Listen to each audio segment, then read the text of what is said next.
Father, we thank you so much for allowing us to gather here today as lions and guests and friends. We pray your blessing on those that cannot be with us, especially for Lionville Pontius and for Beth Kelch. We pray your blessing on the food we're eating today, that it will strengthen our bodies and our love for you and for each other. Amen. The pledge by Kathy. I pledge allegiance to the flag of the United States of America and to the republic for which it stands, one nation under God, indivisible, with liberty and justice for all. Our song by Bill. Country is of thee, sweet land of liberty, of thee I sing. Land where my fathers died, and of thy pilgrims pride, from every mountain side, let freedom ring. Oh, that was beautiful. Thank you, Mike. I appreciate it. Okay, Bob, any guests today?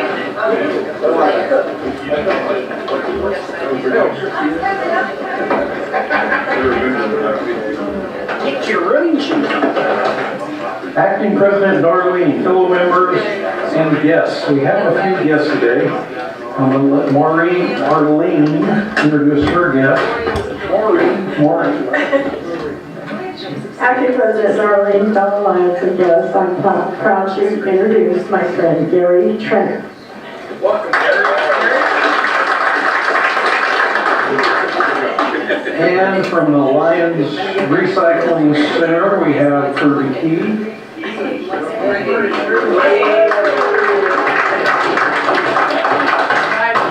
It's about time. Come on up to the Lions Recycling Center.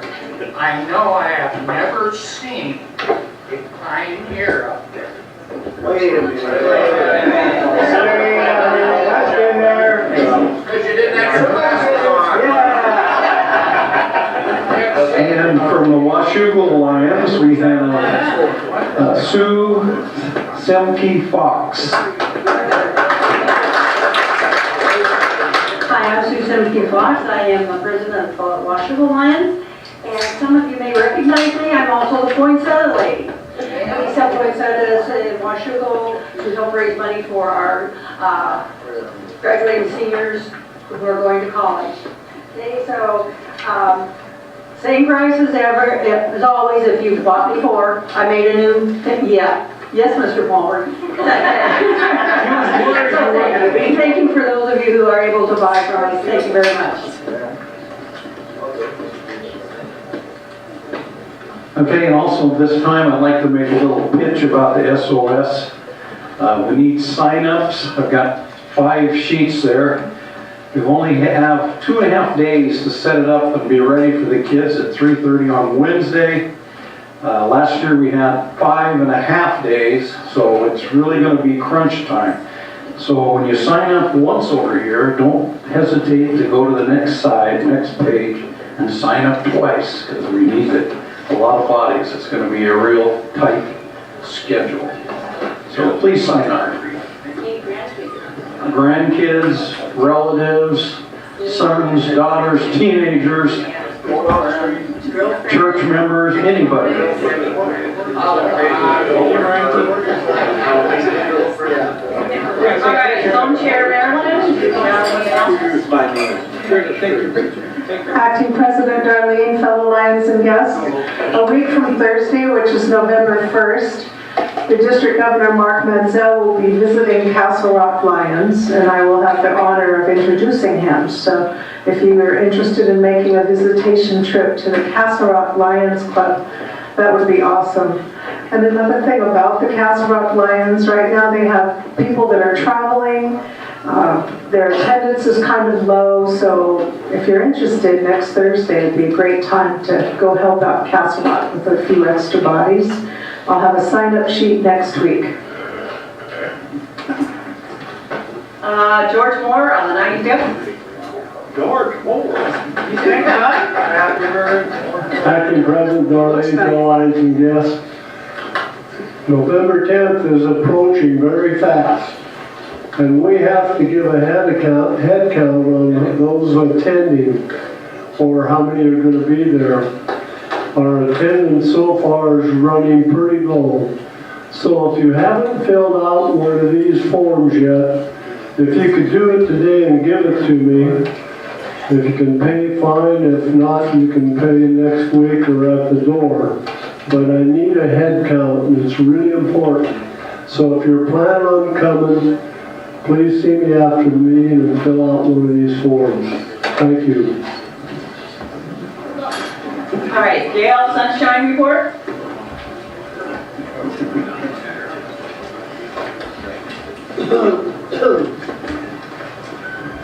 Acting President Darlene and fellow Lions.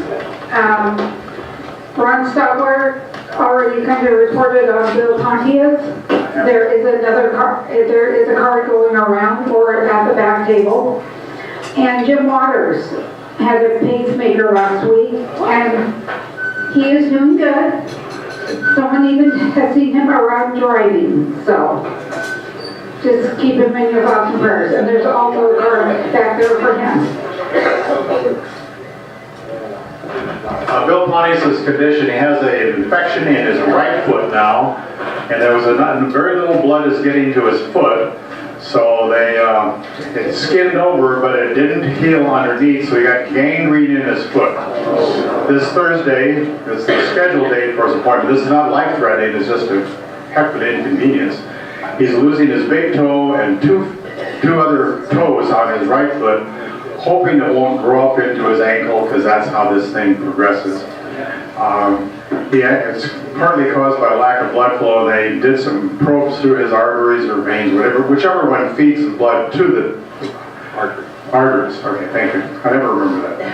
And they've got a little bit of flow going now, but it's not nearly what it should be for cell growth. So keep in your thoughts and prayers. Thank you. Well, there's a card going around. Mike?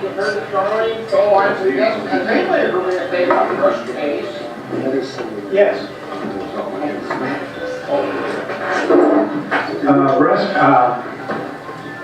Russ didn't want anyone to know it in the club or something. For some odd reason, he didn't want me to tell. But he's getting better now.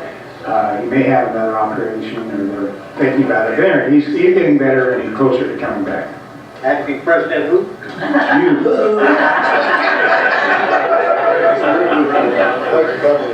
All right, is there any more announcements? Okay, I will introduce Lloyd Hansen to introduce our guest speakers for today.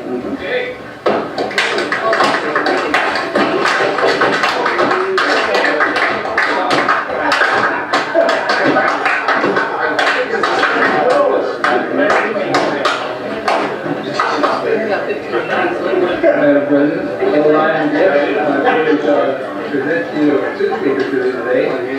Stand here. There, can you hear better? Yeah. Get it turned right way.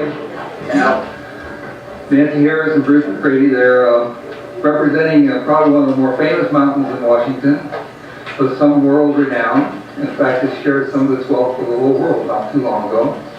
Many of us remember that remarkable day. But without further ado, I introduce Nancy Harris, and then she can introduce Bruce to you as he comes up.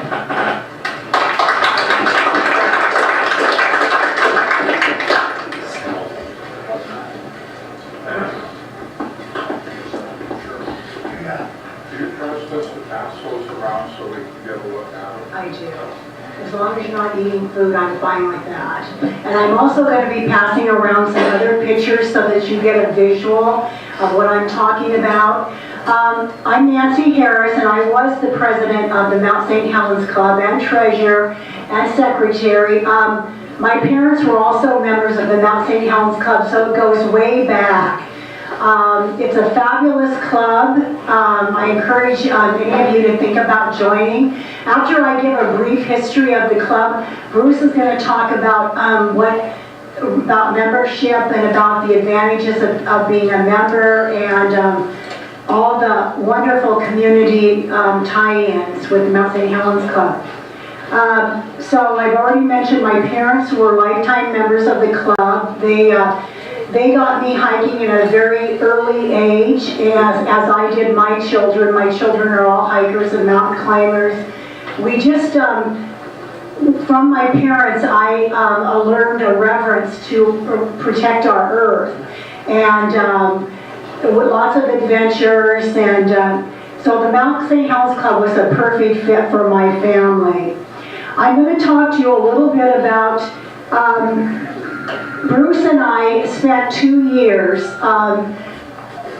scanning 1,700 pictures of the Mt St Helens Club, and we do have those on a CD. But it's an hour CD, and I didn't want, and I know that you guys don't have your programs that long, and I understand that. We've done 2 programs at the museum, and I think they want us to do another one, which is fine. But the CD is much more complete, and the pictures are fabulous. The club actually, the latest records, when we started digging back, go back to the 1931, and actually you can see this is 1932, and these are pictures encouraging people to come to a weekend outing. So we're talking in the 30s, so that's where we're going to start. We're going to start with the 30s and what was going on with the club. It was actually formed in 1931. Early, the men and women came together to share the love of the outdoor activities such as hiking, boating, and skiing. Many of the members were local teachers and their spouses.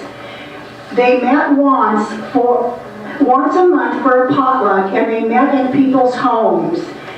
We now meet at the Callan Grange once a month, so we continued the monthly potlucks.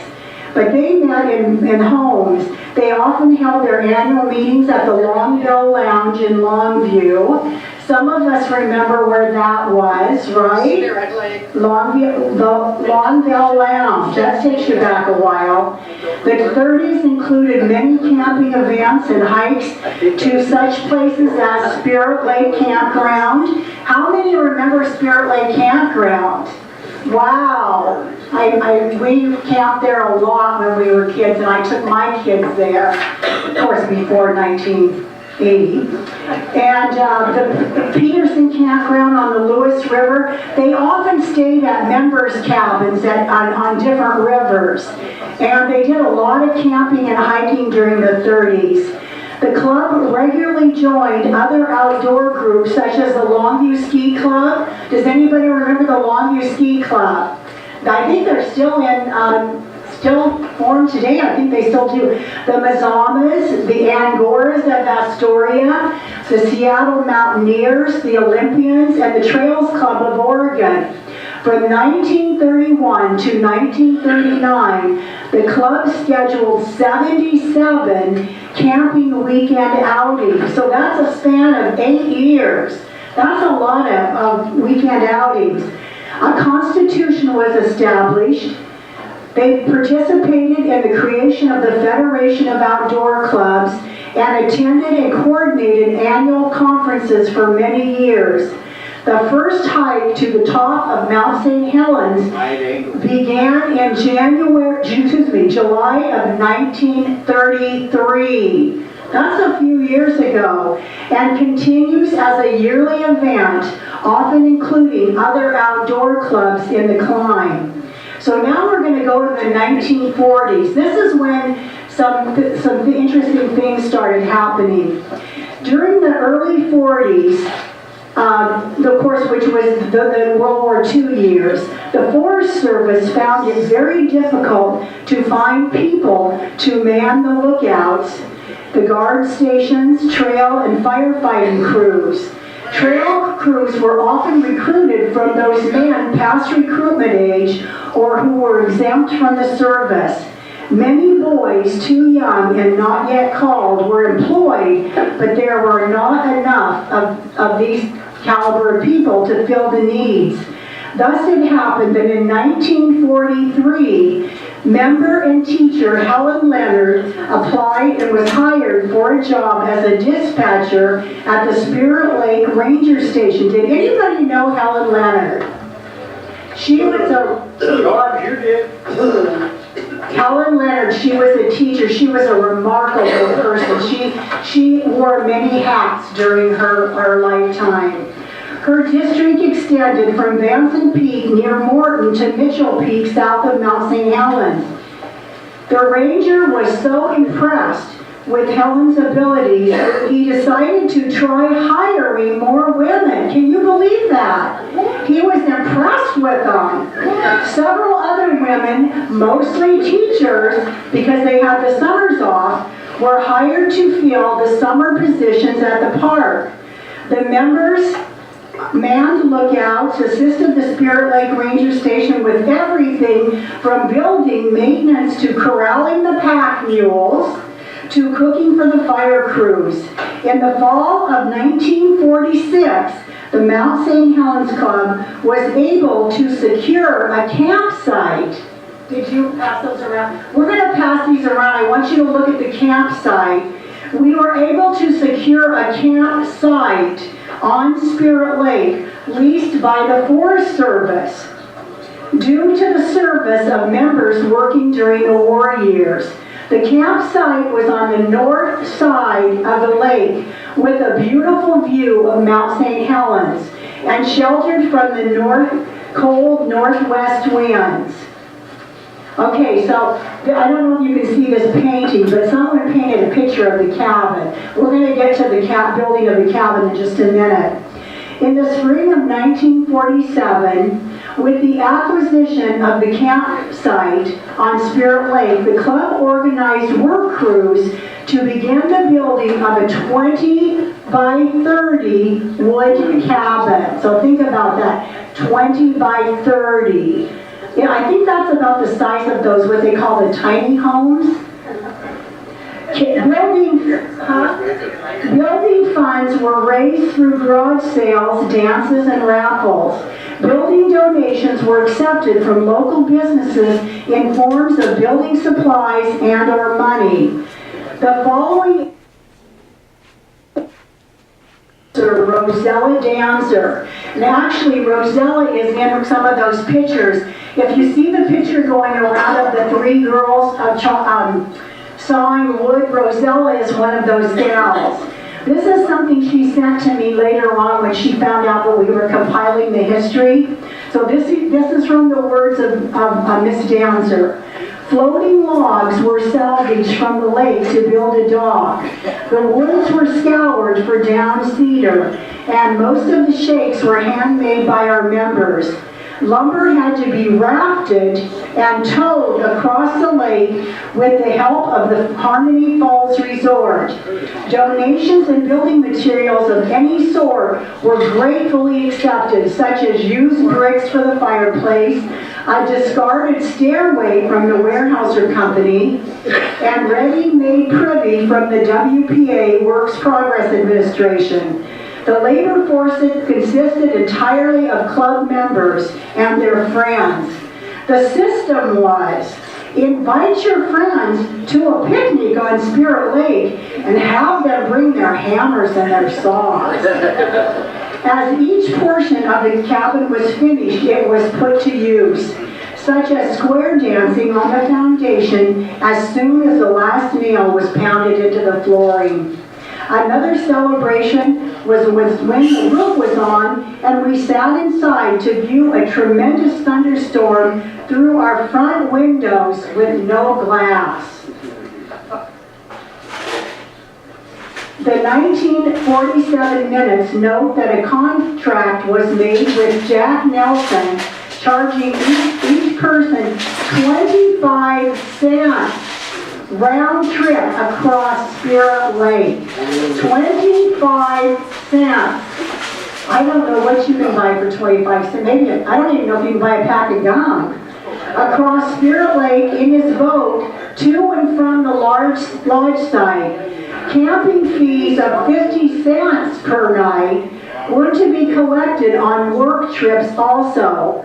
Water rights from the YMCA were worked out. In the following months, pictures were shown to club members of the various stages of the building progress. The roof and siding were finished by the end of the year to close up the cabin by the winter season. So a lot went on in the 1940s. During the spring of 1948, the club secured permission from the Forest Service to dynamite the rock cliff adjacent to club property for the purpose of securing rocks for the cabin fireplace. It took 16 consecutive weekends to build the fireplace.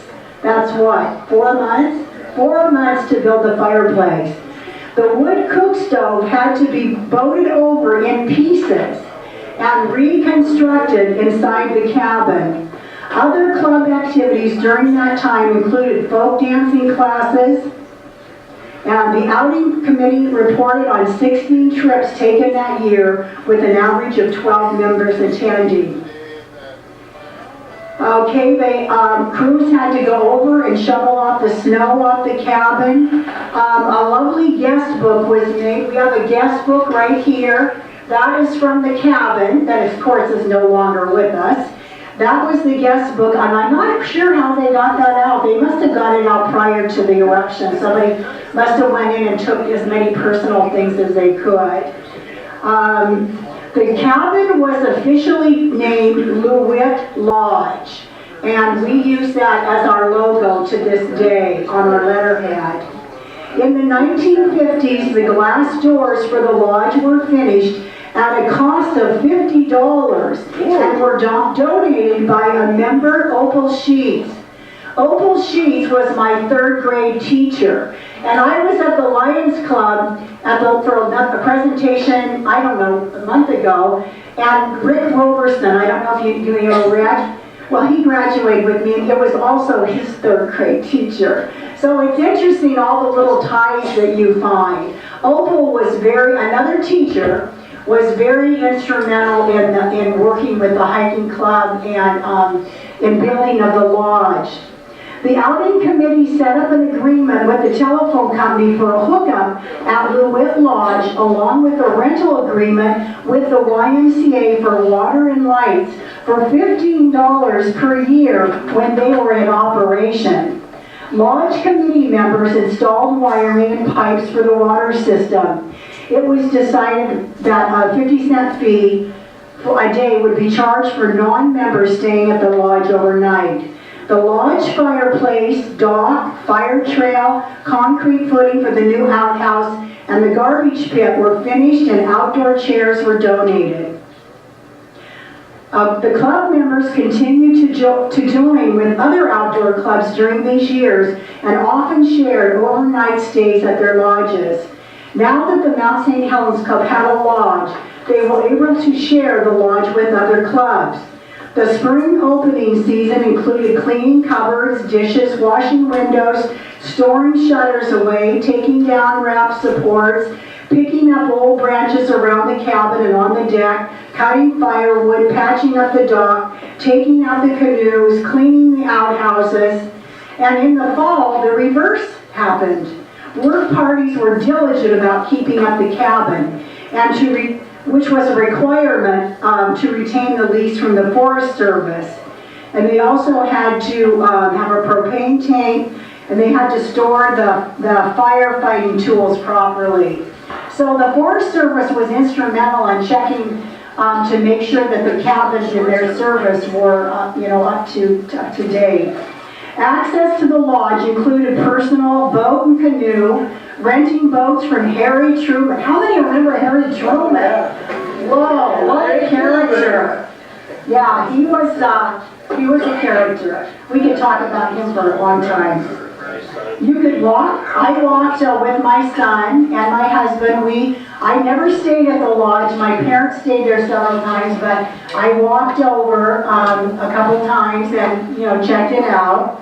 Our lodge was past Harmony Falls Lodge, if you remember Harmony Falls. And then from there on, it was the YMCA camp. So they were like a little community. Okay, so we had a phone mounted on the tree near the dock, the YMCA boat, and the Duck Bay dock. So there was phone facilities. The following is a statement from my interviews with longtime members and officers Jean Lancaster and Lois White, also teachers. Being at the cabin were some of the best experiences of our lifetime. This is coming from two teachers who traveled all the world during their summer breaks from teaching at Oregon High School. Jerry Wilson, another lifetime member and club officer, stated that being part of the Mt St Helens Club and time at the cabin were a big part of his family experiences. Okay, now we're going to go to the 60s and 70s. During the 60s and 70s, older members disappeared from the club with new young families taking their places, and the cabin was used every summer by club members, families, and friends. Other outdoor clubs also had many happy times at the cabin, including the Washington Alpine Club, the Seattle Mountaineers, the Angoras, the Chimamicans, the Mazamas, and the Trails Club of Oregon. The cabin was also loaned out for weekends to other organizations such as youth and church groups from Longview and Kelso. Good relations were established with lake neighbors, the Longview YMCA on the east and the Portland Boy Scouts on the west. The cabin was occupied by an average of 350 persons each season. Maintenance was done by club members and weekend work parties. During my interview with club members, Jaretta Briney Martin, I don't know if any of you remember Jaretta. Oh, yeah. Do you? She's another very involved person that was involved in lots of different things in our community, and her husband also. She worked as the cook at the YMCA camp for several years. She explained that all the Lake Lodge neighbors shared services and assisted each other when necessary. For instance, the YMCA would hire a doctor to stay at the camp for a month with their families to assist in medical treatment, and were available to help other lake neighbors in emergencies. So they did have a doctor up there. They shared electricity, water systems, and the cost. Sometimes they even shared food. They would visit each other during camp sessions and hike together. At times, it was like one big lake family. During the 60s and 70s, backpacking was introduced into the club and practiced during the summer months. According to an interview from Judy Davis, longtime member and officer, the Mt St Helens Club initiated the formation of the local Audubon Society. Several longtime members coordinated events between the club and society for many years. The following is another, all right, now we're going into the 80s, so we're getting there. The following is a second quote from Rosella Danzer. The happy times at Spirit Lake ended May 18th, when our beloved mountain changed the character and became a terrible, destructive force, demolishing all we had known and loved and cherished for many years. Our loss is irreparable and irreplaceable, as there is no place in the world as beautiful as Spirit Lake and Mt St Helens. We will always treasure the memories and sunrises with a pink mountain reflected in the deep blue lake, the star-studded sky on a clear night, and the walks through the enormous old hemlocks on the north side of the lake. According to the minutes, many members were not able to get their donated items out prior to the canoe. There might be a picture of that red canoe floating around in those pictures. All was lost, along with dreams of ever returning. Thanks to the foresight of club leaders, two women, Susan Saul and Sarah Dethridge, who is now Sarah Koss, FEMA flood insurance was purchased 8 days prior to the blast. 8 days. It took many letters and months to secure insurance payout. These funds were placed in a special account to secure funding to purchase another cabin or property. A cabin committee was formed, and for many years they continued to search for a cabin or property, but finally agreed that funds would better suited to pay half the cost of outings and special events for club members. The club continues this policy currently. Also during this time period, Susan and Sarah, along with club support, traveled to Washington, D.C. to talk before Congress and legislators in the support of creating the Mt St Helens Monument Protective Association. So we did have some very active members. And all during these years that I'm talking about, and we're not going to get into that because it is too long, but the Mt St Helens Club participated in a lot of conservation issues that were up, you know, in the format at that time. Like, you know, we for years, we promoted no motorboats on Spirit Lake. We wanted to keep it to I don't know what you call it, non-petroleum products, I don't know. But anyway, so we won that for many years. But there was lots of, I could go over so many issues that we worked to protect our land. So I'm going to make the rest of this really cute. We're in the 90s and 2000s now. During the 1990s, the club was very active with many outdoor. I'm not going to tell you all of them because, I mean, it's like 2 pages. We do so much. We toured the Capitol. I'm just going to give you some really brief ones. We boat up at Coldwater Lake. We work on trail projects. We support other hiking clubs in their projects.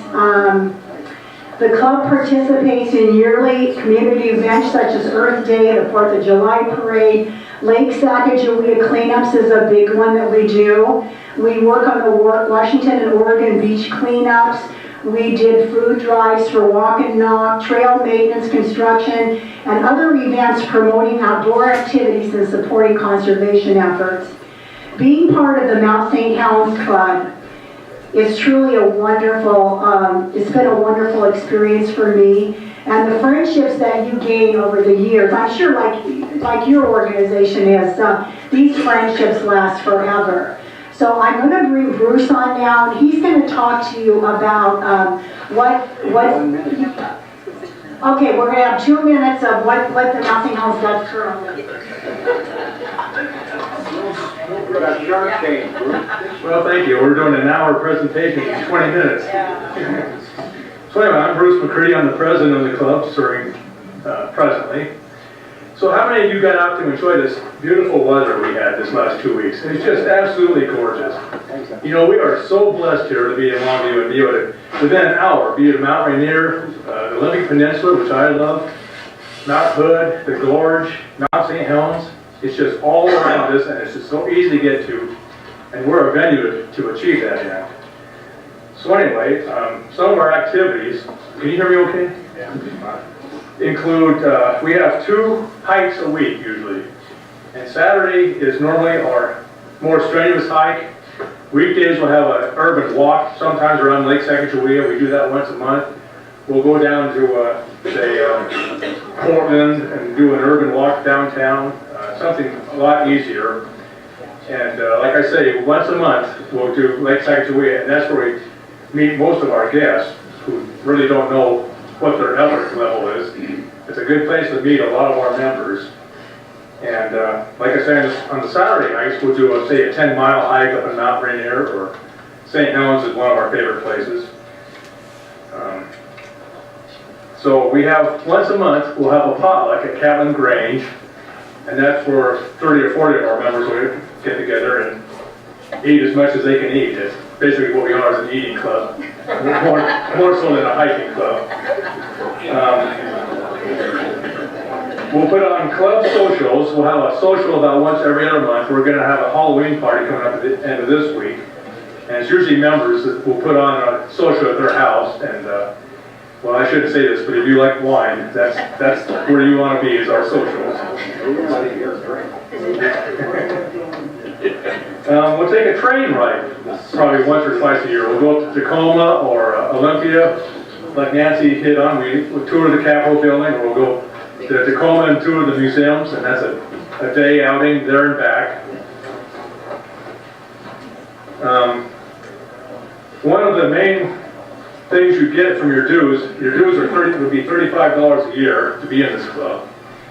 And one of the benefits is a weekend getaway to a lodge. We just did Oregon Gardens last month for 2 nights and free breakfasts and all that. It would cost you, if you were with a roommate, it would cost you $80, which is an outstanding deal for Oregon Gardens. We go to Packwood, we go to Nisqually Lodge in Mount Rainier. We've gone up to the Olympic Peninsula, Lake Quinault Lodge. And like I say, it's a weekend getaway. You're going to get $100 back easily for your $35 initiation fee. We do a lot of community stuff. We adopt trails. I don't know if you know where the Hummocks Trail is. It's up by Mount Rainier. We adopted that with the Forest Service. And once or twice a year, we'll go up and have a trail maintenance party. We've also done a number of other trails.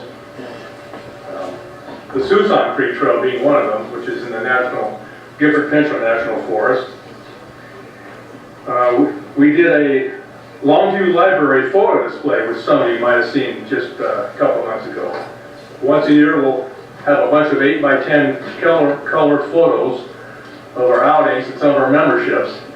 And we'll take over the entire cot gallery downstairs, and there'll be an art display and photo display. We are a member of the Federation of Western Outdoor Clubs, which is an environmental consortium of over 40 outdoor clubs dedicated to protecting our natural environment. We had a Lake Sacagawea cleanup day just a couple of weeks ago, 3 or 4 weeks ago, where we spent the day cleaning the lake up with kayaks and people walking around the lake. I need to do a lot, so. Okay, one last thing. You can learn about this by looking at our Facebook page. There's a lot of pictures there. And we're also in the Longview Columbia Reader and the Daily News that have our schedule. Or you can look at the Mt St Helens Club.org to see our schedule and some of our policies. I'm sorry, this is so short. We could go on forever talking about our club. So, thank you very much. On your perspective.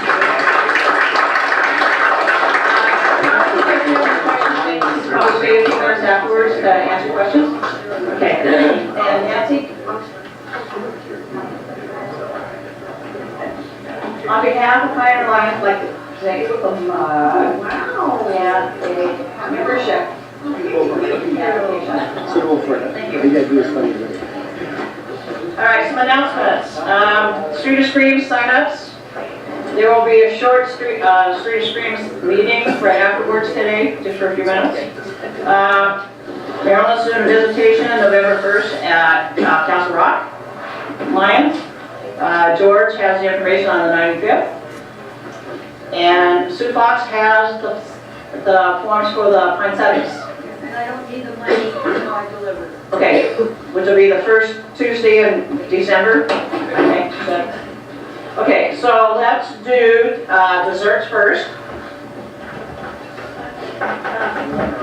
Ray Churchill, you're number 1. And Larry Hudson, you're number 2.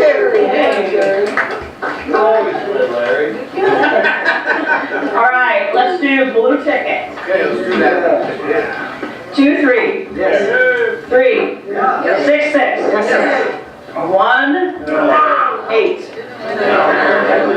Oh, Steve Patterson. All right, red ticket. 05 5604. 04. David, where would you like it to go?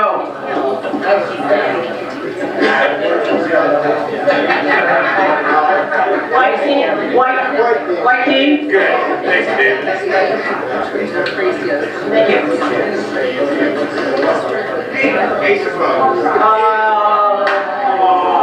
Next meeting. Okay, feel any civility? Guys, just It must be your superior leadership, everybody signed in. very good. Now, next week we could, since this is Breast Cancer Awareness Month, if you would like to wear pink. Because that's kind of what. Next Tuesday, yeah. Because it's the month of October, so that's our last week. So if you would like to wear